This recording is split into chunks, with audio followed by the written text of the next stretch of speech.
हम यूजीसी के विरोध में खड़े लोगों को तो कुछ कह नहीं सकते हैं, क्योंकि जिनका नुकसान हो रहा है वो तो विरोध करेंगे ही। लेकिन मोदी जी एक मंच से कह रहे थे कि हमें रील्स में बहुत गालियां पड़ती हैं। कोई ना मोदी जी, हम आ गए हैं तारीफ करने के लिए, क्योंकि आपने और आपकी सरकार ने इस बार काम ही तारीफ करने योग्य किया है। पहले तो मुझे लगता था कि सरकार इतनी नज़दीकी से छात्रों की समस्याओं को देखती ही नहीं होगी। भला है कि सही समय पर आंखें खुल गई और यूजीसी के नए बदलाव ने मेरे इस भ्रम को तोड़ दिया। चाहे लोग जितना कहें कि अब कहाँ होता है एसटी, एससी, ओबीसी और मुस्लिम छात्रों के साथ रेसिज्म, अब तो रैगिंग भी बंद हो गई है। लेकिन ये कोई ग्राउंड रियलिटी नहीं है। मैं तो यूनिवर्सिटी और कॉलेज में जाकर छात्रों से मिलता रहता हूँ। छात्रों ने मुझे बताया कि रेसिज्म तो कॉलेज में एंट्री लेने से ही शुरू हो जाता है, जब वो एडमिशन का फॉर्म जमा करते हैं।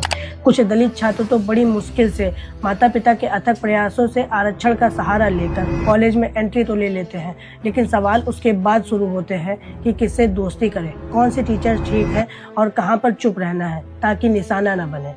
फिर भी छात्र निशाना बनते हैं अपने नाम और सरनेम की वजह से। यूनिवर्सिटी ग्रांट्स कमीशन यूजीसी का डाटा बताता है कि 2019 से 2024 तक 704 यूनिवर्सिटी के 1553 कॉलेज में कुल 1160 जातिगत भेदभाव की शिकायतें दर्ज हुई हैं। ये वो केस है जो कि यूजीसी के नज़र में आए हैं। इसके अलावा इक्वल अपॉर्चुनिटी सेल और एसटी एससी सेल के जरिए जितनी भी शिकायतें सामने आती हैं, वो मामले तो अलग ही होते हैं।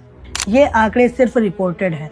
असल में प्रभावित छात्रों की संख्या इससे कहीं ज़्यादा है। कई छात्र तो डर, शर्म और आत्मविश्वास की कमी से शिकायत नहीं करते हैं और कई मामलों में छात्र आत्महत्या तक कर लेते हैं। तभी तो हमें कभी रोहित वेमुला, तो कभी दर्शन सोलंकी, तो कभी पायल ताड़वी, तो कभी आयुष आसना, तो कभी अनिल कुमार जैसे नाम सुनाई देते हैं।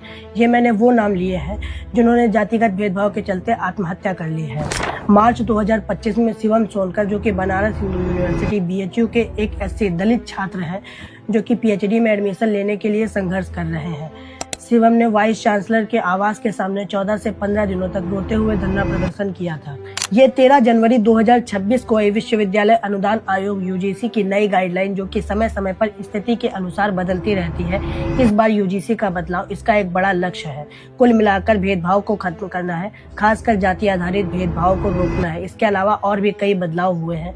मैं तो छात्र नेताओं से कहूँगा कि इस बदलाव का समर्थन करो और इसे अच्छे से कॉलेजेस में इम्प्लीमेंट कराओ, ताकि आपके भी सर से थोड़ा सा बोझ कम हो जाए।